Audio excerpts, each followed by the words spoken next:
Marcelo, obrigado. Em 2001 também era criança, quando estava fazendo os eventos. O pessoal aqui já desenvolve Java? Desenvolve? Usa Git? Já ouviu falar nisso aqui? Isso é tudo novo para vocês? Para quem nunca desenvolveu, levanta a mão. Rapaz, então eu tenho que subir mesmo nível. Para quem desenvolve hoje? Ok. Então, primeiro agradecer a oportunidade de estar falando aqui para vocês. A gente vai dar uma passada sobre... Pediram para que eu falasse desse cara aí chamado Git. Essas 3 letrinhas significa que é um software que controla a versão da onde você cria software. Então é algo bem bem básico para quem começa a desenvolver. Mas ao mesmo tempo, eu vou passar aqui um pouco sobre esse assunto e quem não souber desenvolver organizadamente vai ter problema com o time e vai ter problema com o desenvolvimento de software.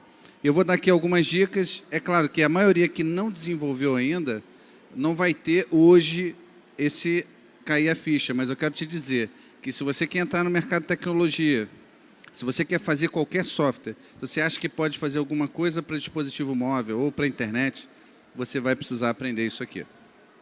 Se não fizer sentido para você hoje, grava os nomes, anota para depois você estudar, tá bom? E para quem já desenvolve, vai algumas dicas hoje. Vou falar um pouco de time, para que você possa, quando você estiver trabalhando com um time maior, que não seja só você também possa contribuir para que a produção do software e o produto que você vai construir, ele tenha muito mais qualidade, tenha muito mais sentido e você não perca tempo. Isso vai fazer o diferencial do profissional que você vai estar no mercado. Então aqui, para quem não sabe, foi criado em 2005. Ele veio numa quebra de paradigma, modificando a forma com que se trabalha.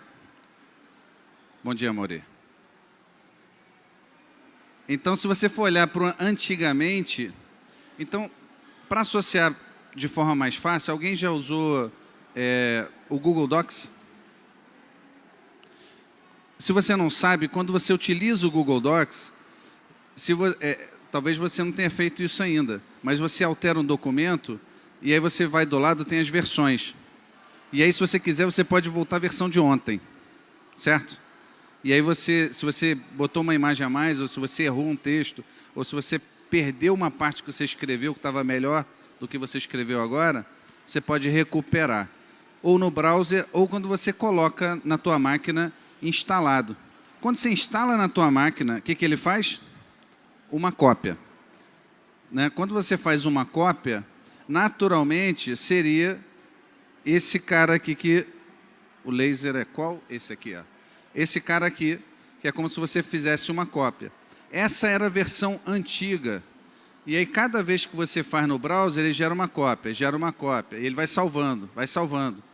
Quando você está codificando um software, cada coisa que você pensa e cria um algoritmo, você não pode perder aquilo, porque pode ser que você precise recuperar uma versão anterior, ou você pode ser que tenha outra pessoa trabalhando em paralelo, que é o mais importante, que é por isso que nós estamos aqui hoje, quando você trabalha em time.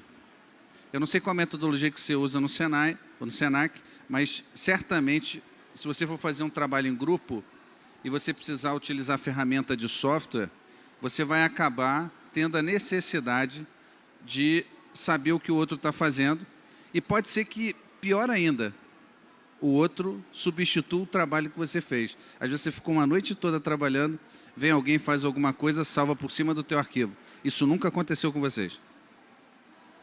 Quem trabalhou com documento nunca aconteceu, né? Então, uma vez que você tenha esse processo, a diferença quando a gente fala no modelo antigo de desenvolvimento de software e no modelo novo, é que você cria cópias específicas para que o time possa trabalhar. E depois disso, você joga para o servidor em nuvem, que vai ter todo o processo de controle. Então, ao contrário dos antecessores, eu estou falando de Git, né? Ao como me deram essa missão de falar desse assunto difícil do cotidiano do desenvolvedor, a gente acaba trabalhando, olhando para trás, olhando para o hoje. Então, hoje você tem muito mais recursos. Acreditem em mim. O maior problema que a gente tinha era perda de trabalho quando você trabalha em time.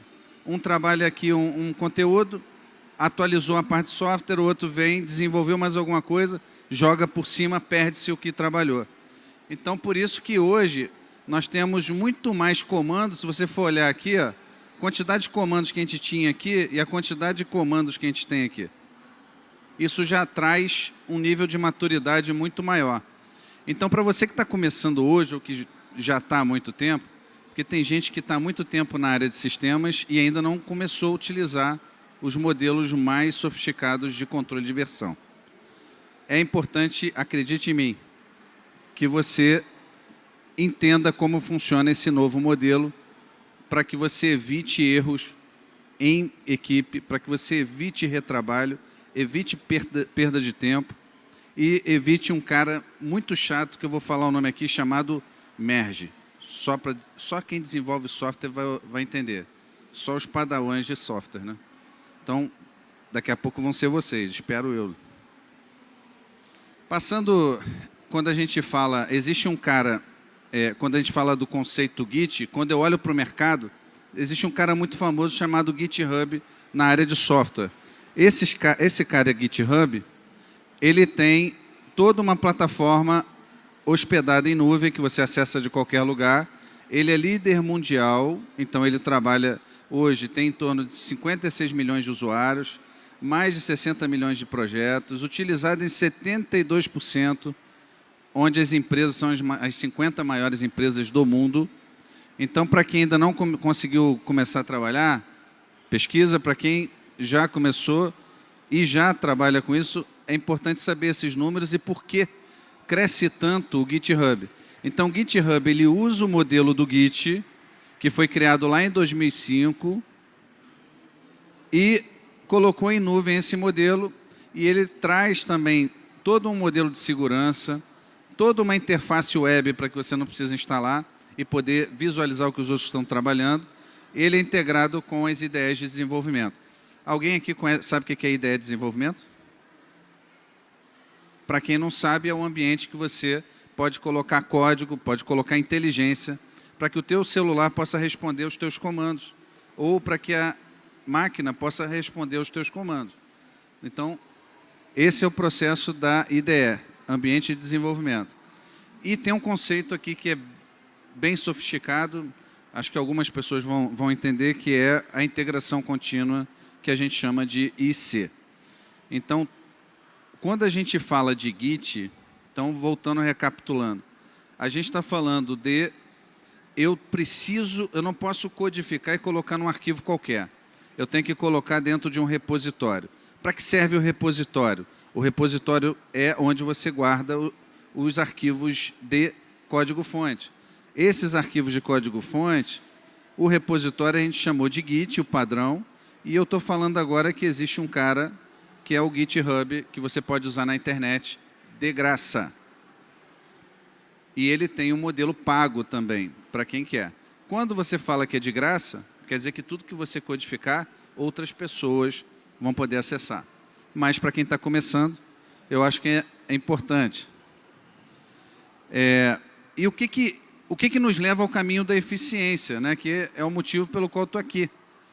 Então, quando você trabalha com codificação em time, que é diferente de você codificar individualmente, isso quer dizer que você precisa de diversas disciplinas, você precisa de conhecimentos extras, e a codificação é uma delas. Nesse processo, eu defini algumas coisas ali para que a gente entenda que quando você vai trabalhar numa empresa de software como a minha, você precisa, além de saber codificar, então quando você entra no Senac, estuda desenvolvimento, faz toda a preparação, ainda tem um bom caminho para você percorrer, que é a questão de soft skills, não sei se você já ouviu falar, mas é aquilo que é o seu comportamento, a forma com que você pensa, teu mindset, tua mentalidade de como desenvolver a sua própria carreira. Cada um de vocês tem responsabilidade sobre a sua própria carreira. Se você está aqui hoje, ouvindo uma palestra, já tem uma primeira vitória, porque você se interessou e sentou aqui para ouvir. O próximo passo depende só de você. Nesse processo, quando a gente está desenvolvendo software, nós temos políticas, ou seja, regras, critérios, para que você possa guardar o seu código-fonte no decorrer do time que você trabalha. Então, essas políticas, que eu falo rapidinho aqui para que você entenda, ela vai permitir com que aquilo que você está trabalhando, você talvez esteja lendo ali artefato e nunca tenha ouvido falar. Os artefatos são o quê?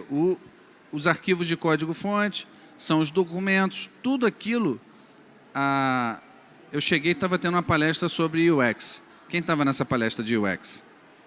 Então, quando você tem uma pessoa de UX no teu time, ele estrutura toda a navegação para que você tenha facilidade de ver o passo a passo da aplicação.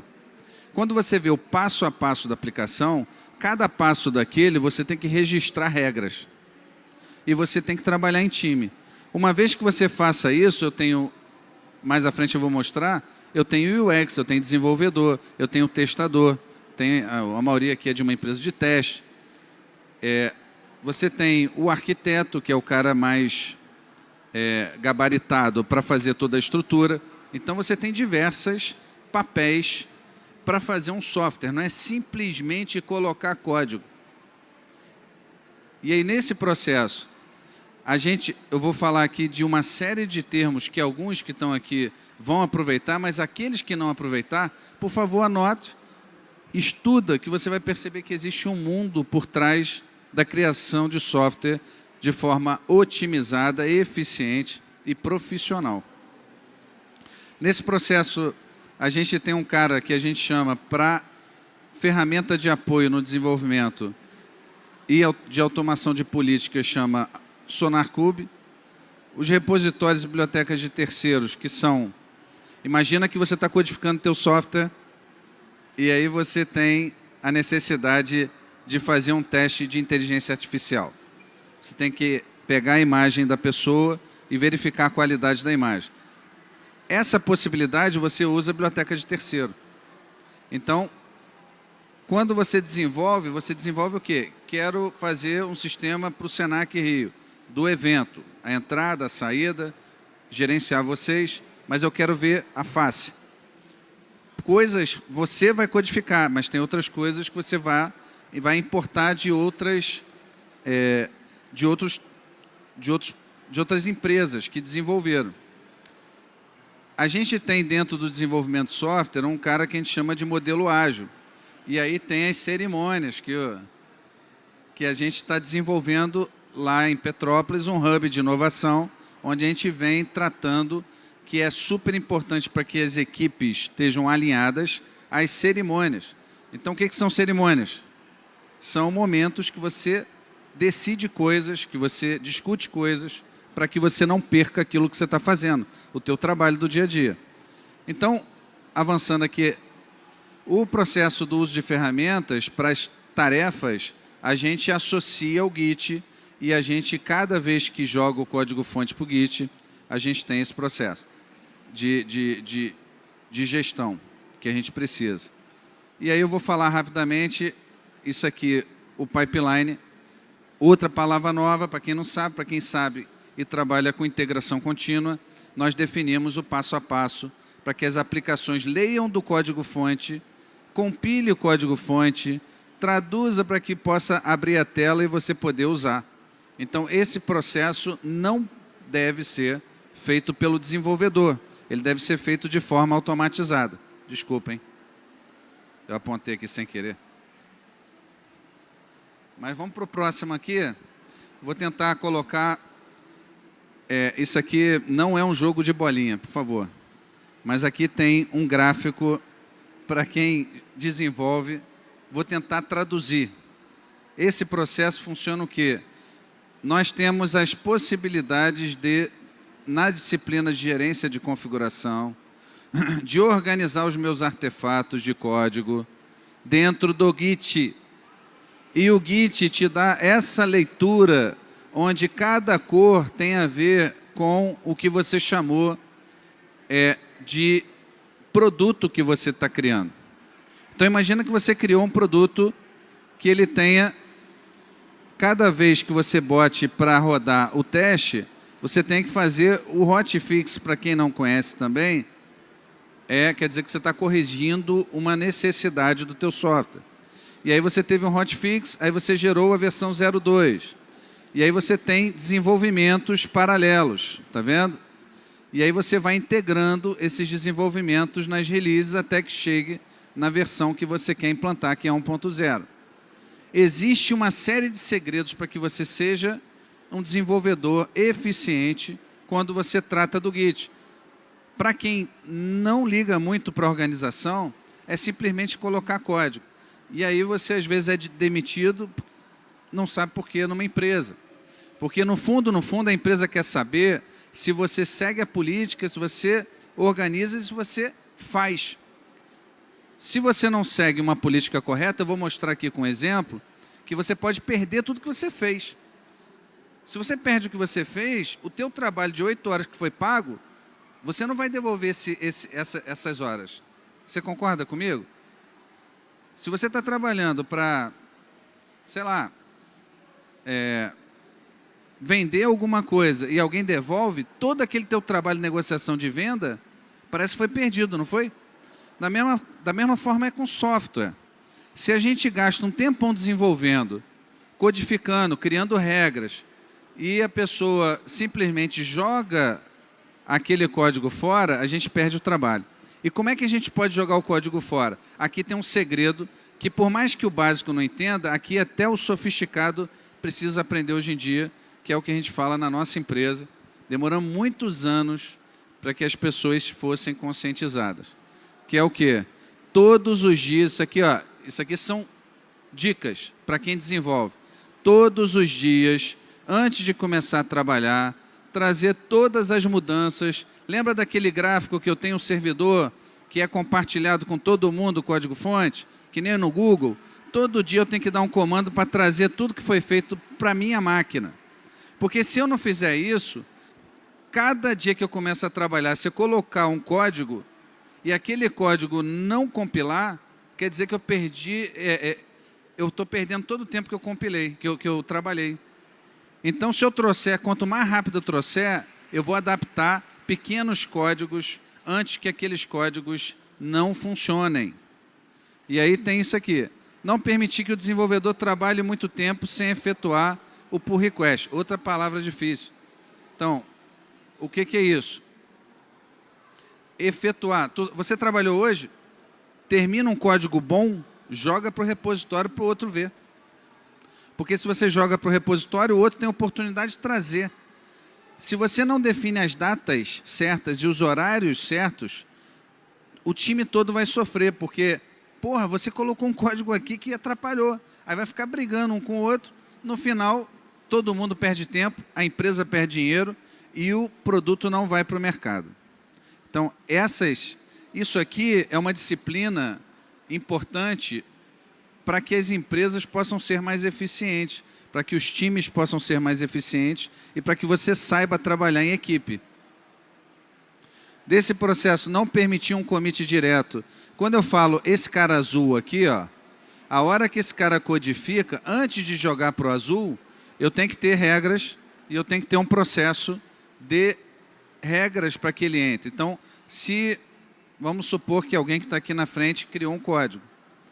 Ela aqui do lado é mais experiente, antes de entrar esse código no produto, ela vai verificar. Se eu tenho uma dupla checagem, eu vou ter menos probabilidade daquele código quebrar todo o meu produto. Então isso quer dizer que eu estou trabalhando em equipe, trabalhando de forma eficiente e estou usando políticas para que evitem o meu erro no processo. Isso aqui é uma coisa sofisticada, nem todo mundo usa, mas existe um cara, vocês sabem o que é um raio-x, né? Para que serve o raio-x? O raio-x serve para verificar se tem algum problema antes do médico operar, porque o médico pode ver o raio-x e falar assim, você vai ser operada porque você está com um nódulo, ou você está com um caroço, ou você está com algum problema. Como é que funciona em software? Eu tenho um raio-x que eu chamo de sonar, tá vendo? Esse raio-x, ele passa no meu código e antes de eu jogar ele para produção, eu posso ver que eu tenho problemas para resolver, por regras que são definidas. Está muito difícil de entender aí, gente? Está conseguindo, pelo menos a linguagem, para quem não trabalha, está sendo um pouco mais palatável? Então, assim, vou passar para um gráfico. Ó, Mauri, eu copiei alguns gráficos teus, tá? Já que estava fácil, vocês falaram que estava fácil, né? Eu botei um pouco mais difícil aqui. Quando a gente fala de integração contínua, gente, o que a gente quer dizer? Está vendo o Git aqui que a gente está aprendendo? Está vendo aqui?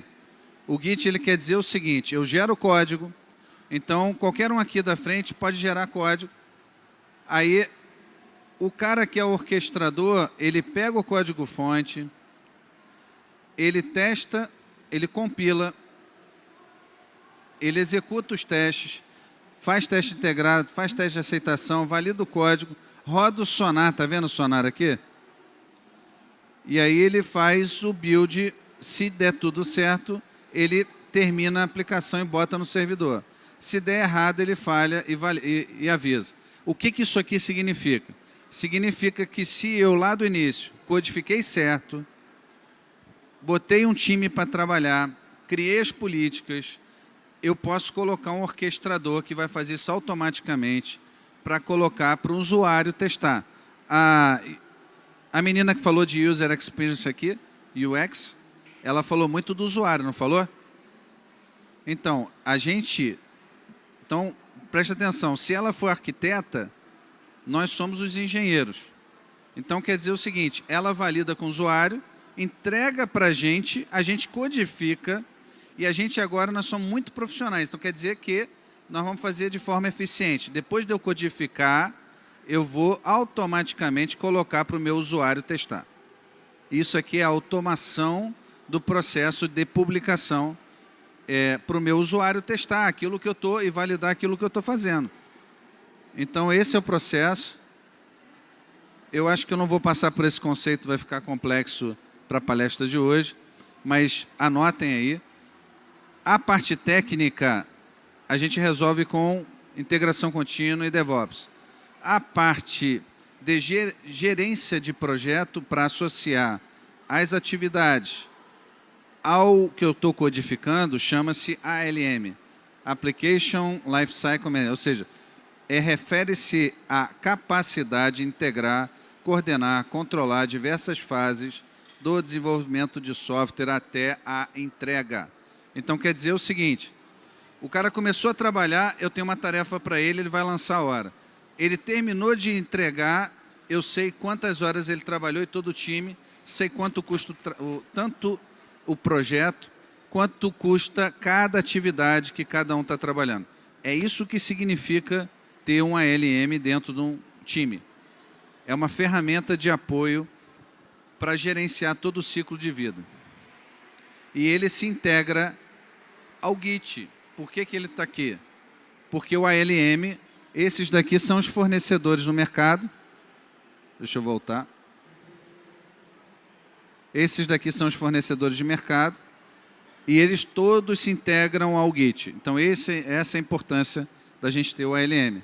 E como é que funciona na prática isso? Funciona o seguinte, você vai trabalhar, alguém já viu aí que tem alguns modelos bonitos de Design Thinking, que você coloca uma atividade e você tem que pegar aquela atividade e passar no teu Kanban? Da mesma forma, o ALM vai suportar uma série de metodologias. Uma das metodologias é o Kanban. Então, eu pego aqui o Kanban. Agora, o que eu posso associar de uma atividade? Então, por exemplo, permitir digitar letra no campo número. Isso é um bug, tá vendo ali? Lembra que eu falei lá atrás que tinha hotfix? Então, aqui vai ser um hotfix. Tá vendo esse 962 aqui? Aí ele vem aqui e verifica o código-fonte associado ao que foi feito, para ver se foi feito direito. Acabou? Então, gente,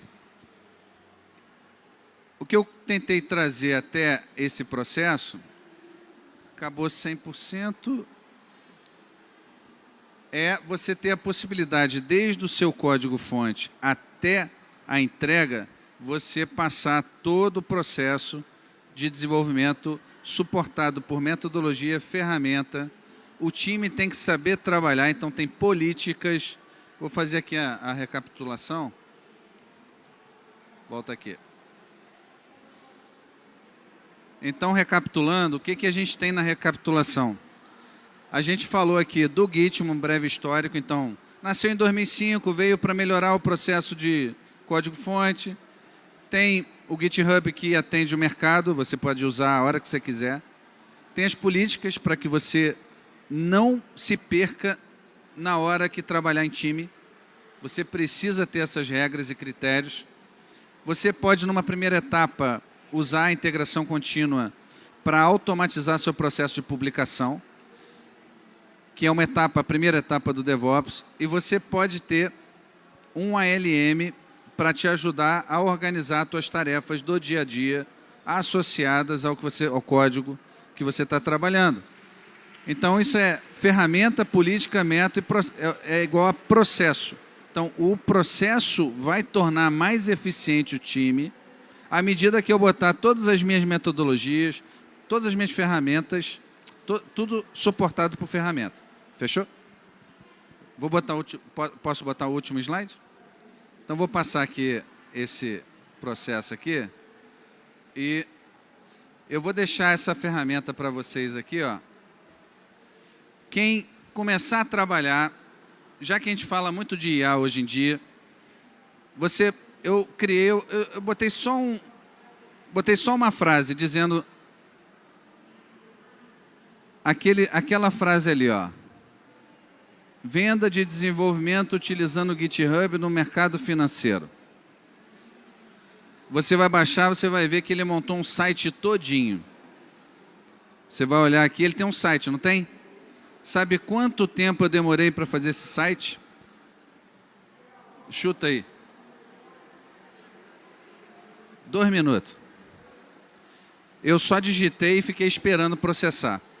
Então, se você usar essa ferramenta, você vai ter a oportunidade de começar a se profissionalizar codificando. Depois você quer divulgar, você vai fazer uma excelente apresentação com uma ferramenta de IA. Ela tem uns créditos iniciais.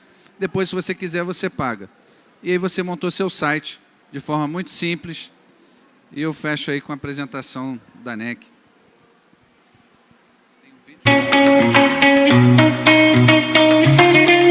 Always fine lines between us, they say nowadays don't mean much. Cause an anchor in the sand, what we did.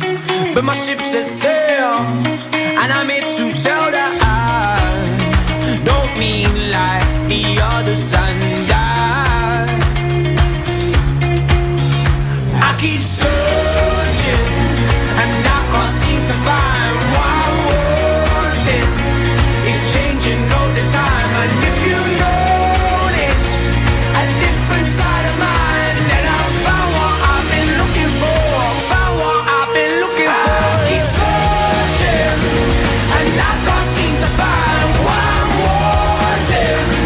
It's changing all the time, and if you notice a different side of mine, then I found what I've been looking for. Found what I've been looking for.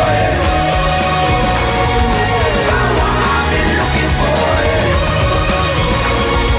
Found what I've been looking for. Found what I've been looking for. Found what I've been looking for. A gente contrata muita gente que se forma. A gente tem uma parceria agora com o Senac de desenvolvimento de software. E a gente quer muito que pessoas, assim como vocês que estão aqui estudando, né, se interessem em aprender com vontade, com critério, para que a gente possa futuramente estar contratando quem também está aqui estudando. Tá bom? Obrigado. Perfeito. Palmas para o Marcelo, por favor. Marcelo, muito obrigada por apresentar para a gente a NEC IT. Queria te convidar para sentar.